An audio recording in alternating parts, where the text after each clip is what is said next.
Hello and welcome to the annual Kentucky Derby draft here at In the Money Media. We've been doing this gimmick, gosh, as long as we've been doing the shows. So that's going back, I think American Pharaoh was the first ever draft pick in one of these shows that we did. It's a rotating cast of characters, not because I have any system or anything, because sometimes I forget who did it the year before. And in fact, I've committed an absolute host fail not having last year's champion, Billy Koch, back with us this year. That's okay. He got his glory. We'll open it up to at least one new player and a couple of returning players. We'll start with the new guy, who's not the new guy at all if you're familiar with a lot of the programming we do here at In the Money Media. He is Nick Tammaro. Nick, what's going on? Not much. Very excited. Glad to have replaced the champ. Probably will fall short of the expectations. The person There's no expectations. Right, exactly. Yeah. That voice you hear is of the person I thought won last year. That is from... maybe I did win. Maybe I did win. I thought it was Billy. It's in an email somewhere. I know we do look this stuff up. That voice you hear is Michelle Yu. How are things, Michelle? You looking forward to maybe defending your title? Yes. If not defending my title, then kicking some fresh ass. It's excellent. Are you navigating while you do this? I just got to look at your phone. I'm using Ryan's phone for the Kentucky Derby leaderboard, so I know what horse to pick. And gotcha. We are navigating. We're going to look at some babies right now, so nice. We are navigating as we do it, multitasking and parenting at the same time. I love it. That's at least three things at once, and it's been great to see the barn flying of late as well. Great to see those familiar faces in the winner's circle out there. Oh, thank you. It felt great. I got lost heading down there. It happens. It happens. The fourth member of our team has done this at least a few times, and we always love having her on these airwaves. You've seen her in her gig for World Horse Racing. You've at some point listened to her show. We got to talk to her about demothballing her own talk racing. She's Naomi Tukker. Naomi, what's going on? Back in the USA. I know. Very happy to be back and been traveling a little bit for World Horse Racing, which has been pretty good fun. I know it's been a while since I was at the racetrack in the US. I spent some time back with my family in the Netherlands. Highly recommend the country. It's pretty cool. If anyone ever wants to go, I'll give you some tips on where to go. I would love that, actually. Oh, I just learned a fun fact about the Netherlands. They have a poop shelf in their toilet. Oh, what now? Oh, wait. A poop shelf. So you don't poop into the water, you poop onto a little shelf in the toilet. So this is a really inspect the toilet, the poo. So one, that's important. It's important. But it's also a really old-fashioned toilet design. The most normal new toilets are the ones that you would see in the US. I think it's an old-fashioned thing. But look, there is nothing wrong with making sure it's all good down there and you're healthy, right? But yes, we do have that. You learn something every day. Folks, you cannot get horse racing analysis like this just anywhere. I'd like to point that out. This is an in the Money Media exclusive. How do you say? I can't let this go without the opportunity to learn how in Dutch one says poop shelf, though. That, you know what, we would just describe it. Poop shelf. Yeah, I think it's we would just say normal toilet, toilet met zo'n verhogingje waar je dan nog je poep op kan That's a whole lot of words just for poop. No, that's what's we just describe it. I don't think we have the actual word for it because it's just part of the toilet.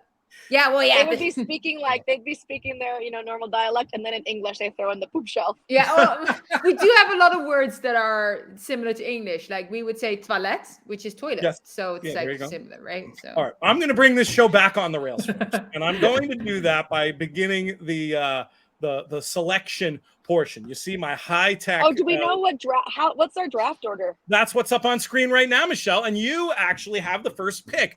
I used a 10-year-old. No pressure. 10-year-old random number generator here. We're doing the snake draft format. So you will pick last in the second round, but you will face, I suppose the question you face right here, Michelle, and we'll let you give you a second here to answer it. But to Forte or not to Forte? That is does she want to trade? Remember, JK and I traded one year for different picks. I'm not saying I'm interested in trading, but I'm saying there's options here to play the game, right?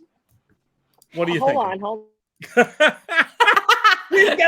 Is this considered cheating? When you get a trainer to be Olivia is actually yelling at me, Forte.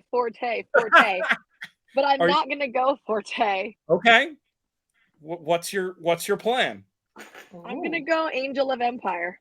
Okay. No way.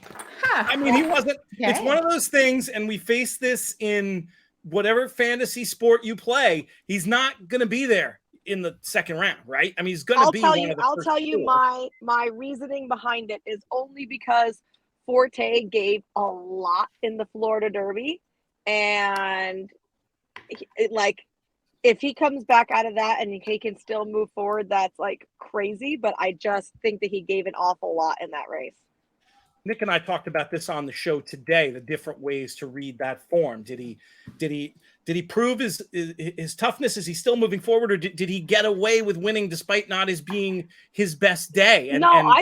I think that he still ran good and he overcame a lot. I just think that he used maybe more than some other horses did in that prep. I mean, in terms of his resume, he goes as a deserving favorite. He'll surely be the favorite, but Angel of Empire. Oh, wait, I have a question real quick. Sorry, Pete, to interrupt you. Is this by money that we can win? Are we doing this by mutual payouts or by points? No, points. This is a points system. So if that because then Angel of Empire would have been good value. Yeah, 10, 5, and 3. That was my other reasoning behind it, was that I'm get more of a price. Well, you can change with that information. You can change, but just like the other years, it's 10 and it's the whole Triple Crown series too. And it's 10 for a win, 5 for a place, and 3 for a third. So final answer now. You're going to stick with this horse, or are you going to go the Forte route? Golly. Oh, just stick with it. All right, I'll just stick with it then. I was just going off price, and I was thinking Forte will be low and I'll get a better price than all right, I'm gonna stick with Angel of Empire. All right, Naomi, how about you? Will you grab the low-hanging fruit of Forte, or are you gonna get cute here too? So no, Forte was not gonna be my first pick. No, I was trying to be cute too. So I'm going with a horse that really impressed me. I hope the race didn't take much out of him because he did have to fight hard. Verifying for trainer Brad Cox. Really, really liked his running style. Did a lot of work up front in the bluegrass. Just so tough. Tapit Trice just saved a little bit more behind him. Louis Size, just a good ride, sort of sitting behind him. I think Verifying can kind of move on from that. I feel like he's really starting to come into his own as a 3-year-old. So I just really liked what I saw from him. I thought he looked really good. And I like the way he runs. I think his running style is beneficial to the Kentucky Derby. So he was going to be my... sort of cute. I've got another one that I really like that I hope nobody picks up. So we'll get there. We'll get there in just a couple of picks. One question Nick and I had about Verifying for the Derby and the other show that we did had to do with his ability to see out the 1.25 miles. That's obviously, is that something you have a particularly strong view on, Naomi, or have you just seen enough the question mark you're willing to deal with? Look, I mean, Justify did it okay. Yeah, for sure. I think Verifying looked really good finishing there. I think, yes, it's a step forward, but it's a question mark with a fair few of these. I just hope the race didn't take too much out of him. I really liked what I saw, so I really hope he can build on that. But yeah, I am being a little bit cute with him here, and I just hope that he's going to justify my position. So I'm going to take Forte dropping to me in the third pick, something I did not think would happen. I mean, it's just almost on the math. I feel like I kind of have to at this stage. And my sort of cute horses I figured I might be taking in this spot, I believe with me picking again in just a couple of picks that I have an opportunity to get them. I mean, don't need to talk too much about Forte. I mean, on his body of work, obviously his accomplishments outweigh the field. It's just a question of where he is. We're going to have some more information. Let's see how he's looking in the course of the next several weeks. But I mean, he's a deserving Derby favorite. I'm taking him in pick 3. Nick, how about you? You get a double go here with the last pick of round 1 and the first pick of round 2. What are you thinking of the remaining runners? Well, fortune is going to take me to Tapit Trice. I will gladly take Tapit Trice as the final pick of the first round. And first pick of the second round, I guess, is a little bit trickier, but I'm going to take Derma Sotogake. Oh, that's what I was hoping for. Yeah. Just rain on everybody's parade. Let's talk about Tapit Trice and what you saw from him the other day. I'm almost reading between the lines of what you're saying and saying you might have taken him over Forte. I mean, I thought I had no aspirations of Forte being available as a fourth horse, so I didn't even consider him being there. Still didn't even after he was up basically in your wheelhouse. So the Tapit Trice angle is a little bit like you and I were talking about earlier today, which is that, he might run well in the Derby. He might run particularly well, but not win. And then he looks like every bit of a Belmont horse. So if we're talking about a whole 3-race sequence, I think he has a bit more of an angle there.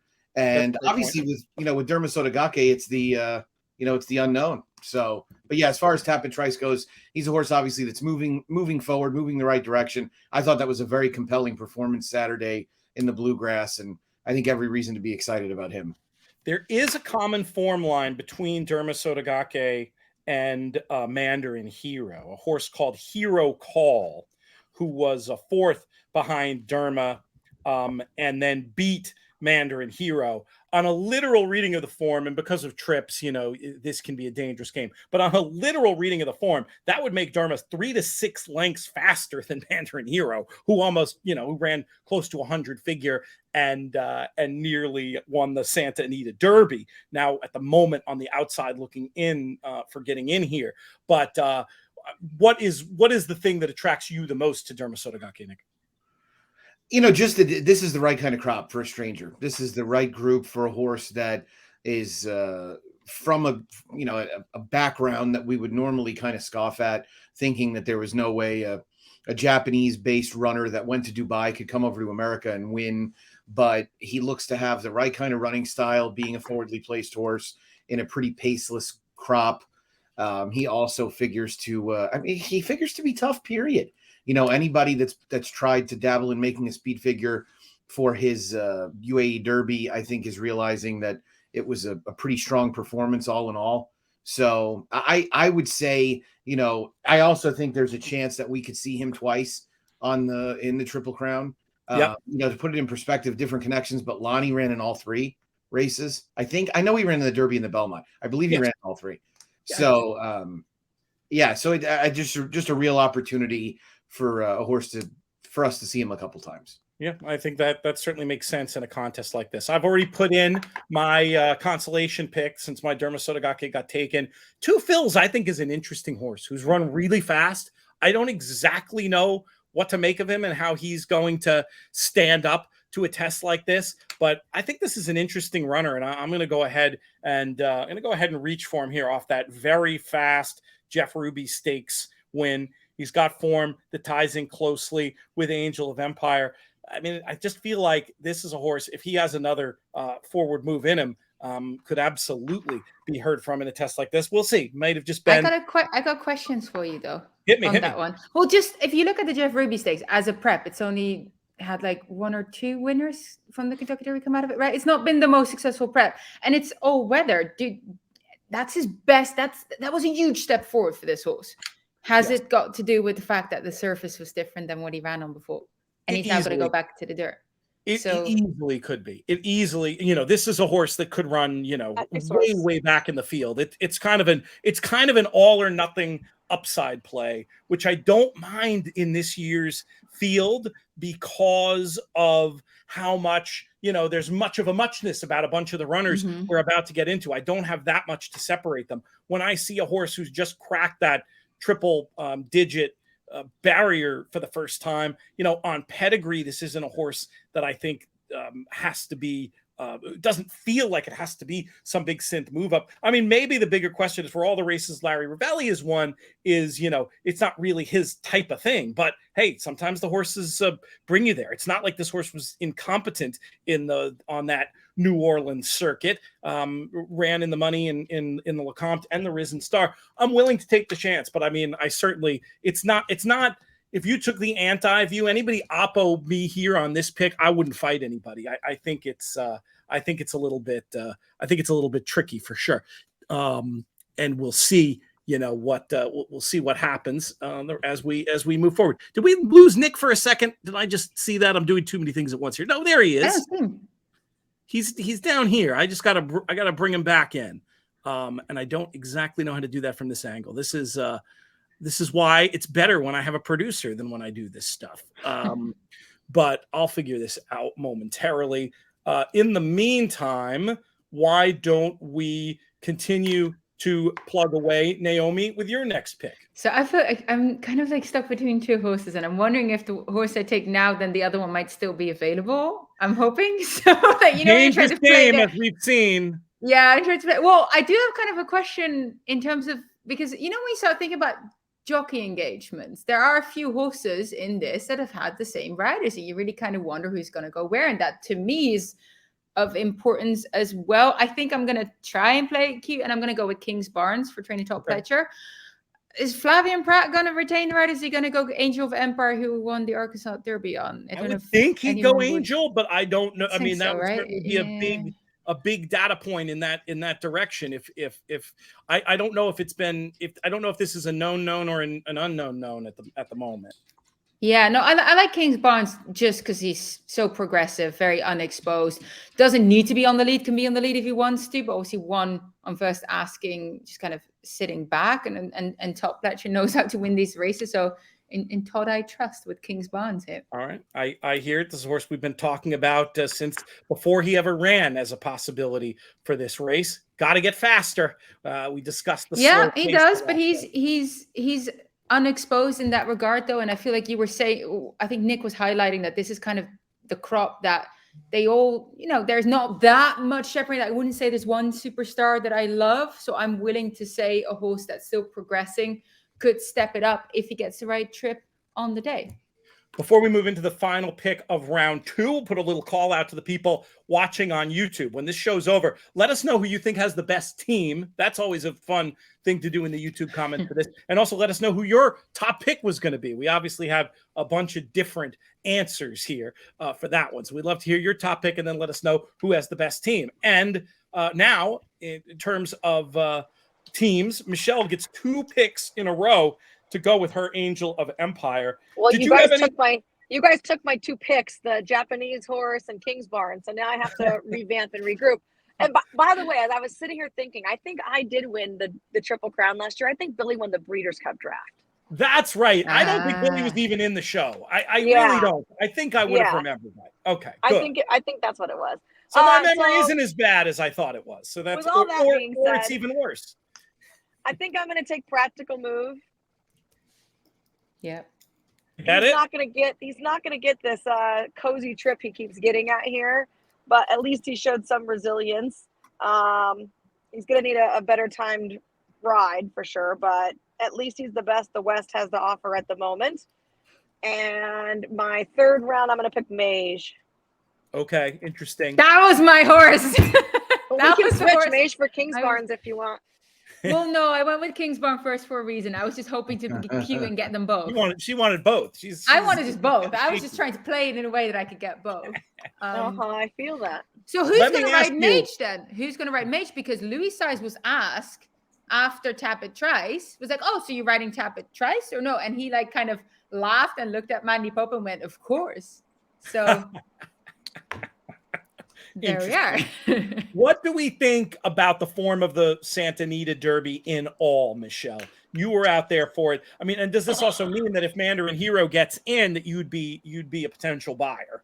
Yeah, I think that Mandarin Hero is going to move forward. He had a nightmare of a trip, in my opinion. When Practical Move was able to move up, Mandarin Hero kind of tried to follow in his footsteps a little late than he did, and he got stopped like twice by a horse coming back at him. And he didn't really get roll into the middle of the stretch. And we've seen with the Japanese horses, they're really not meant to excel. And, you know, they don't have like that huge turn of foot. They've got this like grinding type style. So I do think that he's going to be able to move forward from that effort. 2 more strides he had Practical Move as it was. So I think that for sure I would look at him as a horse that can really improve. You and Nick also made the same point about the type of trips Practical Move has been getting and how it feels exceedingly unlikely that such a trip will be on hand on the first Saturday. Now, you never know, right? I said that from the get-go, right? Because when he won at Los Alamitos, I'm like, he's never going to get that trip again. He sat outside those horses and he just got clear and just ran right by him. And then the next race, you know, he didn't get that trip, but he got an easy trip again. He just moved right by him. And on the Santa Anita Derby, I said the same thing. He's not going to get that easy, cozy trip. And here he comes smooching up the rail. So like sometimes, yeah, the horse needs the trip. Sometimes the horse is making the trip for himself. And maybe he's just that type of horse that like he can make his own trip, whether it be going around or coming up inside. He's certainly brave enough. We'll see how it works out for him. Naomi, we go back to you now that you've had. Actually, no, you know what? We need to talk about Mage for another second, Michelle. I love Mage. and then you can piggyback and get to your pick after Naomi. But for me, I mean, you know, he's all upside. He's all upside. I mean, what he's done.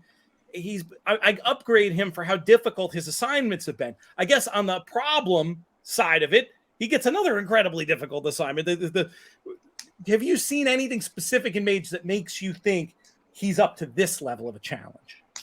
I mean, we all love Forte. He was hanging with Forte in his third career start. So to me, he's a horse that just has upside. He's lightly raced. He still showed greenness. And anytime you have greenness and you get a race under the belt, to me, that means added experience, and added experience is going to boost you up a little bit. So just looking at the horses that could maybe run well, I just thought he was one of them that I feel confident in, that he's got a good race in him still.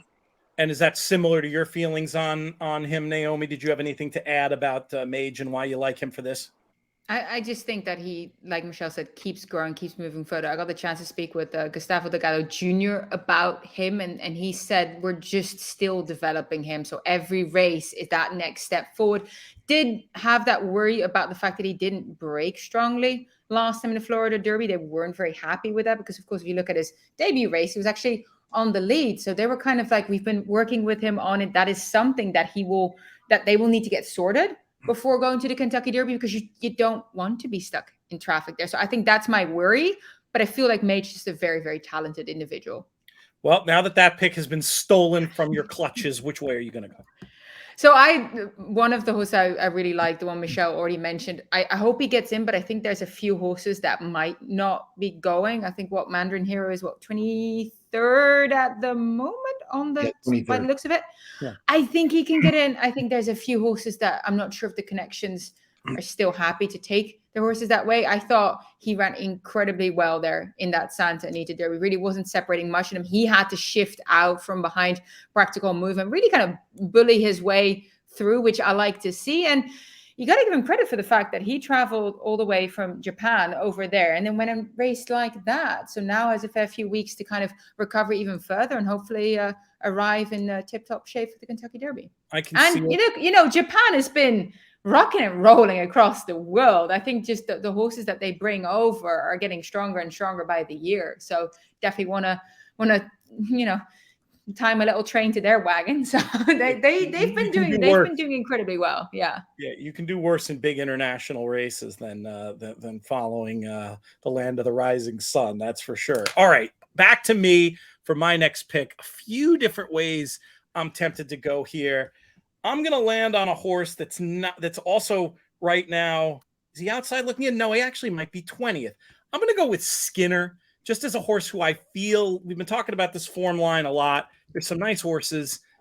This one's been knocking heads with. I think this horse, just like given the hands he's in, has some extra room for improvement. This isn't a horse we spent a whole lot of time talking about on the other analysis that we did, Nick, because his current betting odds are higher than several of the others we talked about. Anybody with me on Skinner as an interesting horse in this race? Yeah, I had him underneath as well as one to look for. Has a bit more sort of come behind running style, but I've got a lot of horses with speed in my barn at the moment, so I would have probably gone that way as well to diversify a little bit. And look, that Santa Anita Derby, that was very close late. They were all very gutsy. Yeah, he's a little interesting. Michelle, you've seen this horse in the flesh. What do you expect from him moving forward? With John Sheriff's, it's always a work in progress situation with his horses. He looked a little flat late in the Santa Anita Derby, but if they, maybe don't cook as much, he can possibly grind something out. He's not my favorite individual.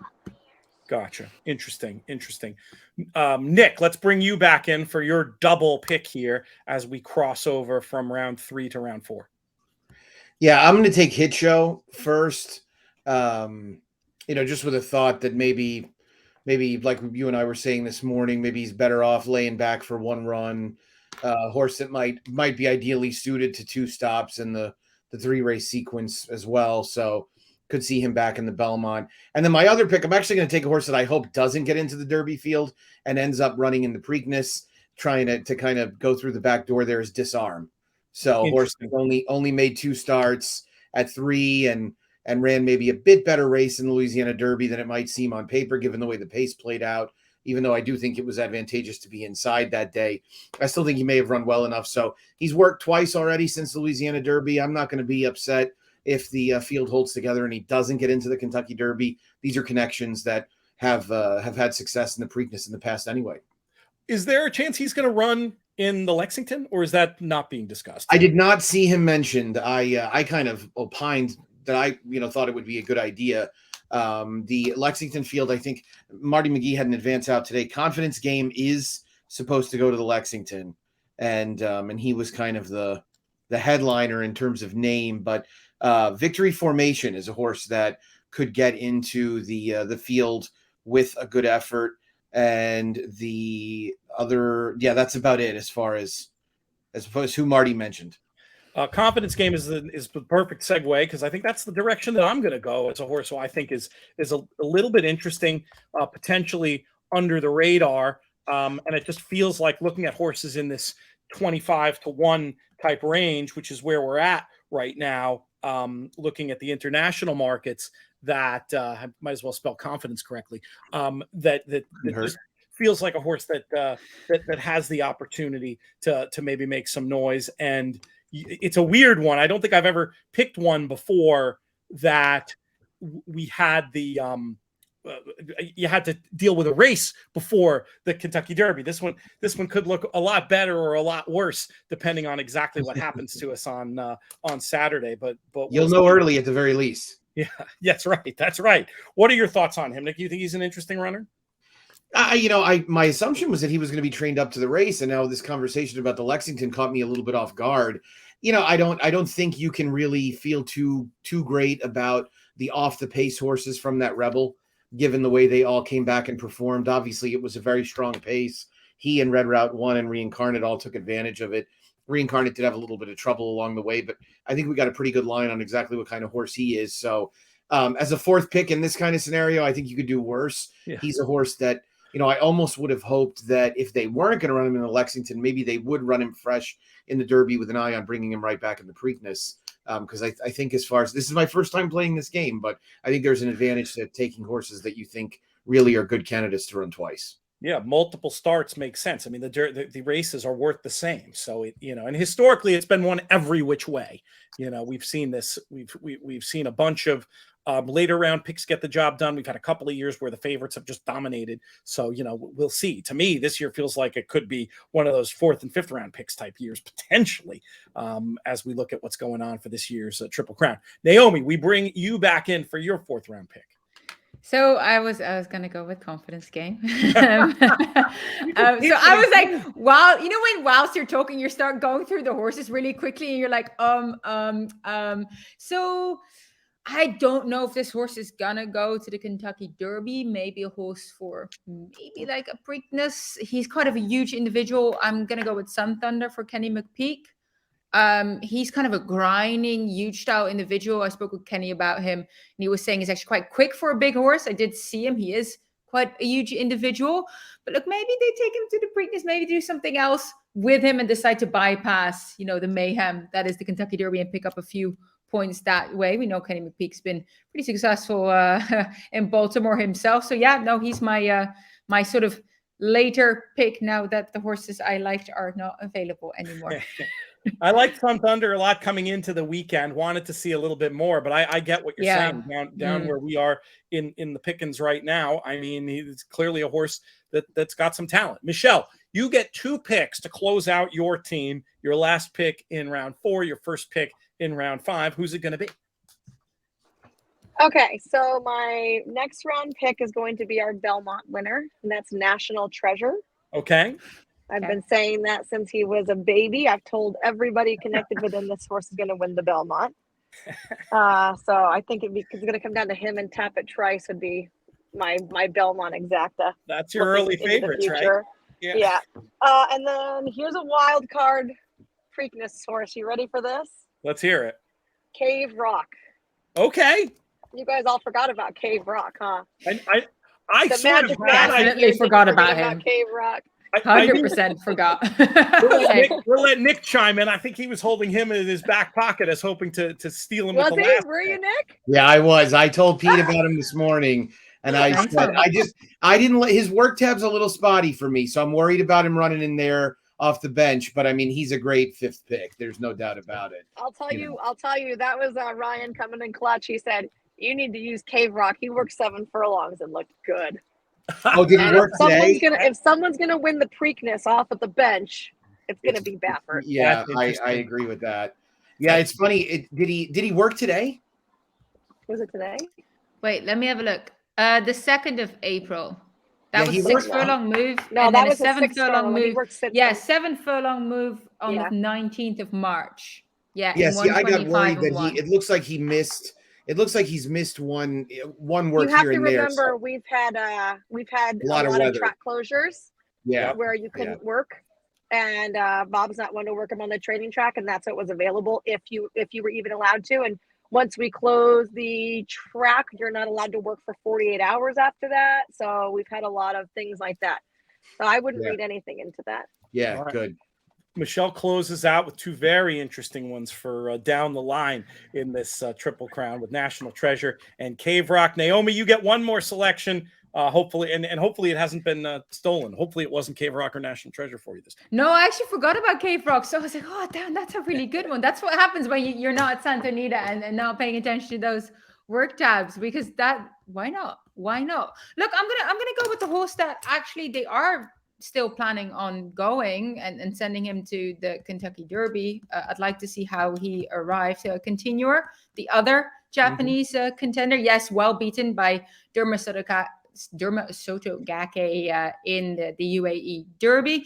But look, the fact that they're very excited to bring him over, it's Yoshito Yahagi. He knows what he's doing. I'm going to go inside with him. I'm going to have another Japanese runner on my team. And if they stick around and maybe go for a few other races, I might get lucky there. It's not a bad plan. Boy, I'm left not knowing what to do. I've got a bunch of horses rated like exactly the same. So I'm basically just going to pick one and we're gonna hope for the best. I mean, the more I look down at this field though, what do you think? Is there a real chance we're going to see a wire-to-wire winner this year? After what we saw last year, I feel like there can be a year-to-year overreaction, and then just throwing in the specific group of horses that we're looking at. I mean, where's the speed, Nick? Well, yeah, exactly. And let's just remember that those 2 horses that dueled and set that fast pace last year were both international runners. They were not domestic horses. So, if they hadn't been in there, we probably would have seen a 47 and change half. I mean, of the horses that we're looking at right now in the top 20 on the list, even if you factored in a couple more, I mean, the speediest horses of the lot are Kingsbarns and Verifying. And they're not exactly super fast. I almost wonder when they're looking for a new rider, if the plan with Mage might be, of course, provided he gets out of the gate in one piece, if the plan won't be to race significantly more forward with him, which would obviously benefit him given the way, what we've seen from him so far. But yeah, I mean, it does not look like a particularly fast-paced race. I understand that with 20 in the gate, the nature of it is that it's going to be faster than you might think. That's a good selection of a horse that is likely to run multiple times. Also, likely to be Nick, so I kind of agree with your assessment, except even if they get Mage to break faster, I do not think they're going to hustle him to go to the front, because speaking with the connection, they're like, he's such a laid back horse. He actually at the moment just stands in the gate and has a good time. I don't think it'd be in his benefit to over hassle him. He might be poorly placed, but I wouldn't see him taking the lead, just to kind of add to your assessment of who might take the pace. I'm not sure it would come from him. Any difference in opinion from you, Michelle, about this pace? Do you see it as we're still very much of an open question? Hello, as to who's going to be out there? Yeah, it's going to be a little bit open, because what's going to happen is if no one's fast enough, someone with an outside chance is going to gun it and go. I wonder if Cyclone Mischief will show some speed in here. He's just a horse that I've always liked. I think Nick's point about him running potentially likely in more than one of the races if he acquits himself okay is right. I feel pretty good about Cyclone Mischief for my last round pick. And now we do the final pick of this Derby / Triple Crown draft with you, Nick Tammaro. Who are you going to pick to close it out? Yeah, I'll take another horse that I think is unlikely to get into the Derby, but I'm just going to assume I have the Derby winner on my team already. I'll take Instant Coffee, who maybe surfaces for the Preakness, maybe goes the route of the Peter Pan into the Belmont. I hope that horse runs good because he's in my fantasy stable. It's unfortunate, and honestly, I mean, I guess the connections were a little victimized by being conservative and only running twice. That's why.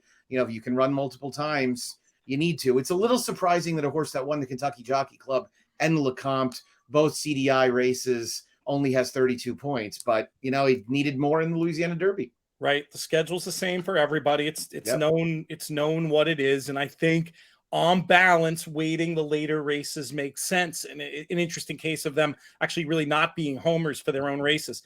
We'll recap the teams quickly. So Michelle gets Angel of Empire, Practical Move, Mage,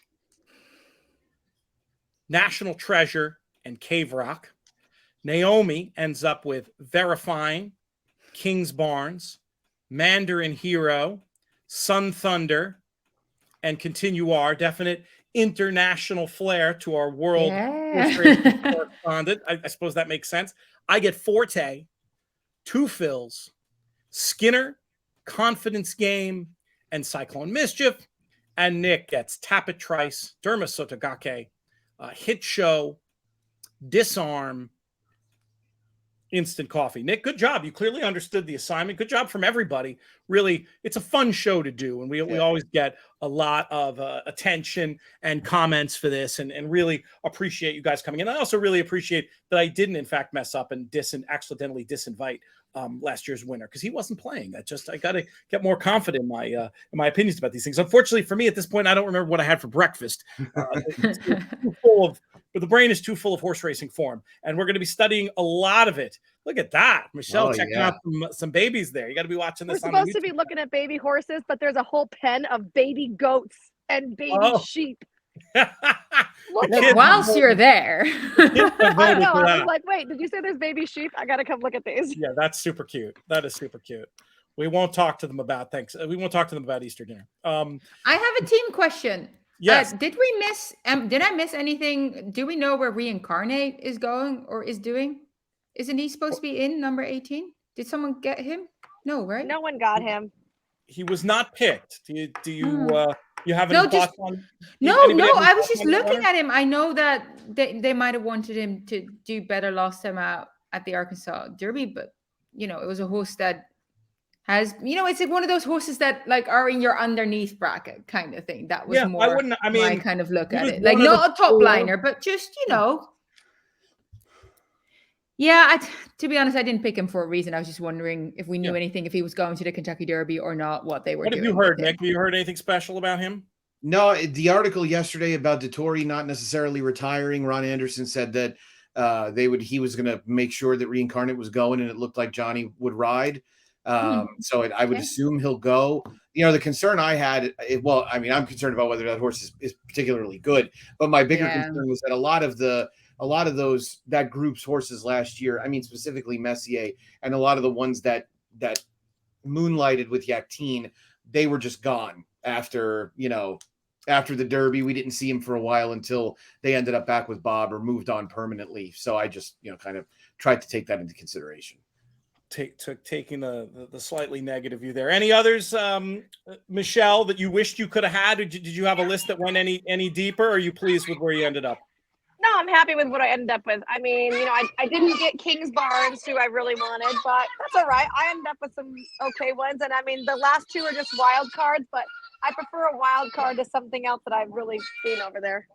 Gotcha. Makes sense. All right. We're going to let you get to looking at horses, Michelle, Naomi, and Nick. You'll get on with your days. Absolutely had a blast with you guys doing this show today. We'll have you both back for other Kentucky Derby content along the way. If you're watching on YouTube, let us know what you think of the teams. Let us know who your first round draft pick would have been. We'd love to keep the conversation going there. We have so much stuff that you need to check out. InTheMoneyPodcast.com. That's our website. Lots of free picks and analysis every day. We've got an email that's free that will put all of our content together for you in an easily followable way. InTheMoneyPodcast.com/email. If you want, are you doing the table again for like the Kentucky Derby and the Oaks? You know when you do a table with all the picks and stuff? I love those tables. They're great. Yeah, that's part of our. I'm glad you mentioned, because that's a perfect segue into the best thing. Service. The grid. And so that'll be, we three will be on there. JK will be on there. And it's a great way to get just extra content. Everything,